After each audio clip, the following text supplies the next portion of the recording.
माझ्या मित्रांनो, मी तुमचा लाडका इट्सराय ब्लॉगर.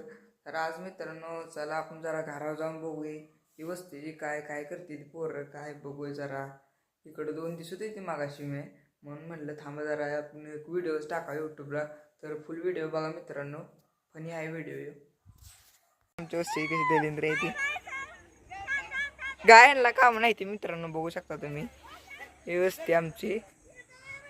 तर कशी आहे ती दलिंद्र बघितल्या वस्तूची काय सायकल सोबत काय बी खेळत बसलीत बघा.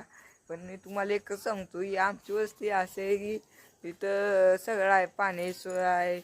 अजून तुम्हाला सांगतो इथं पाऊस लय पडला आहे, भरपूर पडला आहे पाऊस इथं. आणि त्यात शेतकरी माणसांचं काय काय नुकसान झाले. तर असं मला वाटतं की जी म्हणजे आमच्या वस्तीवर आहे जी उतरला आहे ती त्यांचे रानात पाणी जर लय साठलं आहे मित्रांनो, काय तुम्हाला सांगून फायदा नाही. शेतकरी माणूस म्हणजे पाक घायला आला. तरी पण इकडं बा मसर बिसर कशी आहे ती मित्रांनो, ही आमची इकडली पाडी आमची इकडं मस आहे. कशी वाटते आमची मित्रांनो वस्ती बघू शकता तुम्ही.